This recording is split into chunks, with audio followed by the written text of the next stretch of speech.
Hello everybody. आज जो topic हम कवर करने जा रहे हैं वो है इकोनॉमिक रिजर्वेशन। कॉन्स्टिट्यूशन का 124th अमेंडमेंट बिल 2019 इंट्रोड्यूस किया गया था लोकसभा में। इसका एम ये था कि जो इकोनॉमिकली वीकर सेक्शंस हैं सोसाइटी के, उनको हायर एजुकेशन के लिए और पब्लिक एम्प्लॉयमेंट के लिए रिजर्वेशन प्रोवाइड किया जा सके। लोअर हाउस के द्वारा इस बिल को पास कर दिया गया था। सिर्फ 3 मेंबर्स ऐसे थे जिन्होंने इसके अगेंस्ट वोट किया था। जो टोटल 326 मेंबर्स थे उनमें से सिर्फ 3 मेंबर्स ने इस बिल के अगेंस्ट वोट किया था। इसके बाद इस बिल को राज्यसभा के द्वारा भी पास कर दिया गया था। जब दोनों ही हाउसेस के द्वारा अप्रूवल दे दिया गया था इस बिल को, इसके पश्चात प्रेसिडेंट के द्वारा भी इस बिल को एसेंट दी गई थी। ये जो बहुत ज़्यादा जल्दी में किए गए अमेंडमेंट्स थे, इनकी वजह से गवर्नमेंट के ऊपर डाउट रेज हुए। द अमेंडमेंट, ऐसे प्रोविजंस जिन्हें अमेंड किया गया था 103rd अमेंडमेंट एक्ट के द्वारा, वो हैं आर्टिकल 15 और आर्टिकल 16।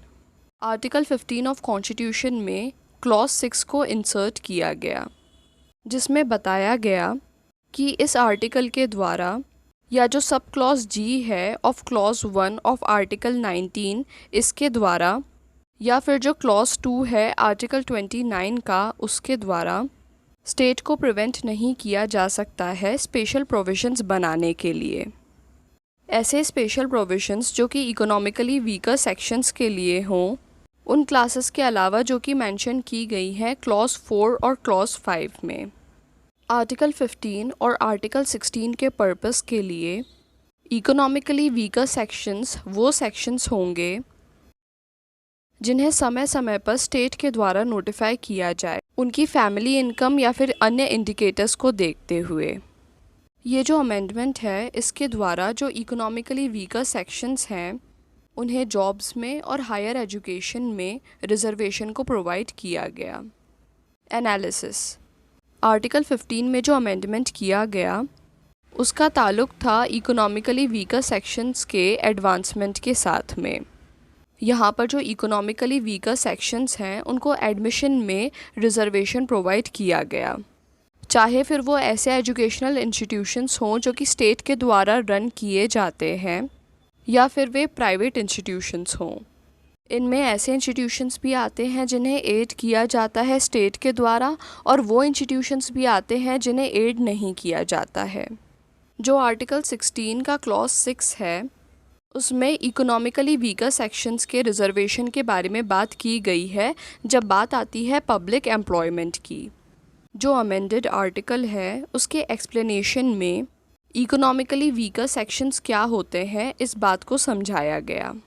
ऐसे सेक्शंस जो कि स्टेट डिसाइड करेगी समय समय पर फैमिली इनकम और जो अदर इंडिकेटर्स हैं इकोनॉमिक डिसएडवांटेज के, उन्हें देखते हुए इस बात को नोट करना बहुत ज़्यादा ज़रूरी है कि जो रिजर्वेशन प्रोवाइड किया जाएगा इकोनॉमिकली वीकर सेक्शंस को, वो मैक्सिमम 10% का होगा, इन एडिशन टू वो रिजर्वेशन जो कि ऑलरेडी एग्जिस्ट करता है। और यहाँ पर उन क्लासेस को एक्सक्लूड किया जाएगा जिन्हें ऑलरेडी बेनिफिट मिल रहा है। जैसे जो आर्टिकल 15 और 16 के क्लॉजेस हैं वो बेनिफिट्स प्रोवाइड करते हैं एससीज़ को, एसटीज़ को और ओबीसीज़ को। तो यहाँ पर ये जो बेनिफिट है इकोनॉमिकली वीकर सेक्शंस को जो प्रोवाइड किया जा रहा है, ये बेनिफिट एसटीज़, एससीज़ और ओबीसीज़ को नहीं मिलेगा, क्योंकि यहाँ इन्हें ऑलरेडी रिजर्वेशन प्रोवाइड किया गया है। चैलेंज, जो 103rd अमेंडमेंट है इसे चैलेंज किया गया था पिटिशन के द्वारा सुप्रीम कोर्ट में। ये किया गया था एक नॉन गवर्नमेंटल ऑर्गेनाइजेशन के द्वारा, youth for equality and several others. उनका ये ग्राउंड था कि ये जो अमेंडमेंट है ये वॉयलेट करता है बेसिक स्ट्रक्चर ऑफ कॉन्स्टिट्यूशन को, और ये एग्जीड कर रहा है 50% रिजर्वेशन को, जैसा कि बताया गया था सुप्रीम कोर्ट के द्वारा। यहाँ पर इस बात पर आर्ग्यू किया गया था कि जो 103rd अमेंडमेंट है ये वॉयलेट करता है बेसिक स्ट्रक्चर को, क्योंकि ये जो एग्जिस्टिंग प्रोविजंस हैं आर्टिकल 15 और आर्टिकल 16 उनको कॉन्ट्रडिक्ट करता है। मोर ओवर इस अमेंडमेंट के द्वारा 10% रिजर्वेशन प्रोवाइड किया जा रहा है। ऑलरेडी एसटीज़, एससीज़ और ओबीसीज़ को रिजर्वेशन प्रोवाइड किया गया है। उसके ऊपर से ये जो 10% रिजर्वेशन है, इसकी वजह से जो 50% रिजर्वेशन की कैप है ये उसे क्रॉस कर रहा है। जो रिजर्वेशन कोटा है वो प्रेजेंटली ऑलरेडी 50% को रीच कर चुका है। इस अमेंडमेंट की कॉन्स्टिट्यूशनैलिटी को चैलेंज करते हुए एक और ग्राउंड था। यहाँ आर्ग्यूमेंट ये था कि ये जो अमेंडमेंट है ये आर्बिट्ररी है। एक्सप्लेनेशन में जो इकोनॉमिकली वीकर सेक्शंस को डिफ़ाइन किया गया है उसमें जो शब्द इस्तेमाल किए गए हैं other indicators of economic disadvantage, वो स्पेसिफिकली इस बात को क्लियर नहीं करते हैं। और ये जो डेफिनेशन है ये स्टेट के ऊपर छोड़ दी गई है कि जो स्टेट है वो डिटरमाइन करेगी कि इकोनॉमिकली वीकर सेक्शंस कौन से हैं। Basic structure doctrine. IC Golaknath versus state of Punjab के केस से पहले सुप्रीम कोर्ट ने इस बात को माना था कि जो कॉन्स्टिट्यूशन है उसके कोई भी provisions including the fundamental rights इन्हें अमेंड किया जा सकता है। यहाँ ज़रूरी सिर्फ ये होगा कि जो आर्टिकल 368 है उसकी रिक्वायरमेंट्स को पूरा किया जाए। पर गोलकनाथ के केस के बाद जो प्रीवियस डिसीजंस थे उन्हें ओवररूल किया गया और कहा गया कि जो फंडामेंटल राइट्स हैं जिन्हें बताया गया है पार्ट 3 में, उन्हें अमेंडमेंट से एक्सक्लूड किया जाएगा। इसका मतलब ये कि जो फंडामेंटल राइट्स हैं इन्हें अमेंड नहीं किया जा सकेगा। Kesavananda Bharati versus state of Kerala में एक फुल बेंच बैठाई गई थी जिसमें बेसिक स्ट्रक्चर डॉक्ट्राइन को ले डाउन किया गया था। यहाँ पर 1967 में दिए गए गोलकनाथ जजमेंट को ओवररूल किया गया था। इसमें बताया गया था कि जो ऑब्जेक्टिव्स हैं जिन्हें स्पेसिफाई किया गया है प्रीएम्बल में, उसमें कॉन्स्टिट्यूशन का बेसिक स्ट्रक्चर दिया गया है और उसे अमेंड नहीं किया जा सकता है आर्टिकल 368 में दी गई पावर्स को एक्सरसाइज करते हुए।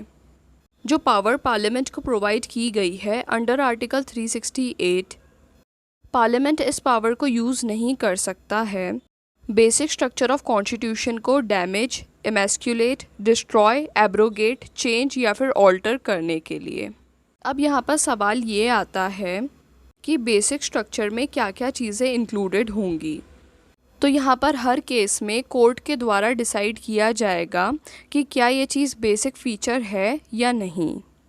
केशवानंद जजमेंट से पहले भी काफ़ी सारे फीचर्स को डिसाइड किया गया था कि ये कॉन्स्टिट्यूशन के बेसिक फ़ीचर्स हैं। जब बेसिक स्ट्रक्चर के डॉक्ट्रिन को अप्लाई किया जाता है तो इक्वालिटी भी एक बेसिक फ़ीचर है कॉन्स्टिट्यूशन का। और जब इकोनॉमिक रिजर्वेशन प्रोवाइड किया जाता है तो यहाँ पर जो कॉन्सेप्ट है इक्वालिटी का उसे डैमेज और डिस्ट्रॉय किया जाता है।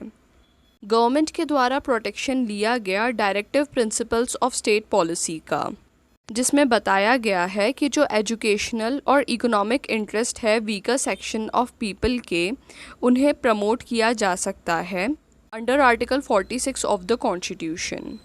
इसलिए जो आर्टिकल 15 क्लॉज 6 है और जो आर्टिकल 16 क्लॉज 6 है उसे फॉर्मुलेट किया गया है ताकि जो इकोनॉमिक स्टेटस के बेसिस पे डिस्क्रिमिनेशन है उसे एलिमिनेट किया जा सके, ताकि जो ऐसा सेक्शन है सोसाइटी का जो कि डिप्राइव्ड है उसे एजुकेट रिप्रेजेंटेशन मिल सके एजुकेशनल इंस्टीट्यूशंस में भी और जॉब्स के लिए भी। गवर्नमेंट का ये कहना है कि इस तरह से वो स्ट्राइव कर रहे हैं इक्वालिटी की ओर और यहाँ पर चैलेंज नहीं कर रहे हैं बेसिक स्ट्रक्चर को। Judicial pronouncements on reservation. 1951 के बाद सुप्रीम कोर्ट के द्वारा काफ़ी सारे डिसीजंस दिए गए। State of Madras versus Champakam Dorai Rajan and another. इस केस में सुप्रीम कोर्ट ने पहली बार रिजर्वेशन के इशू के साथ में डील किया था। इस केस में जो सुप्रीम कोर्ट के द्वारा जजमेंट दिया गया था उसको परसू करते हुए पार्लियामेंट ने अमेंडमेंट किया और आर्टिकल 15 में क्लॉज 4 को इंसर्ट किया था। MR Balaji versus state of Mysore. इस केस में रिजर्वेशन की लिमिट को फिक्स किया गया था और सीलिंग लिमिट को तय किया गया था 50%। और कहा गया था कि जो रिज़र्वेशन के लिए 50% की लिमिटेशन दी गई है उसे क्रॉस नहीं किया जाएगा। Indira Sawhney versus union of India. इस केस में सुप्रीम कोर्ट के द्वारा डिस्कार्ड किया गया था इकोनॉमिक बैकवर्डनेस को as a criteria for reservation. Supreme court का ये कहना था कि जब सीट्स या फिर पोस्ट्स को रिज़र्व किया जाएगा सिर्फ इकोनॉमिक बैकवर्डनेस के बेसिस पर और बिना हिस्टोरिकल डिस्क्रिमिनेशन को देखे हुए, तो इसे कॉन्स्टिट्यूशन में जस्टिफाई नहीं किया जा सकता है। इसके द्वारा जो क्रीमी लेयर है बैकवर्ड क्लासेस की, उसे भी रिजर्वेशन के एम्बिट से एक्सक्लूड किया गया।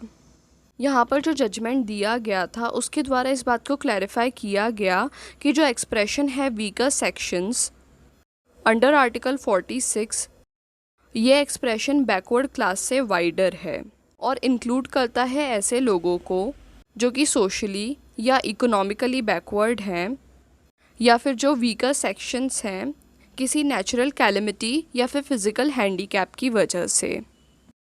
हम ये कहकर कंक्लूड कर सकते हैं आज भी पॉवर्टी एक बैरियर है इक्वालिटी के लिए, और यहाँ पर एक सिग्निफिकेंट डिस्क्रिमिनेशन है उन लोगों में जिनका इकोनॉमिक स्टेटस अलग अलग है। गवर्नमेंट के द्वारा जो इकोनॉमिक रिजर्वेशन की स्टेप ली गई है उससे इस टाइप के डिस्क्रिमिनेशन को कहीं ना कहीं सही करने की कोशिश की गई है और इससे नेशन में इक्वालिटी लाने में मदद मिलेगी।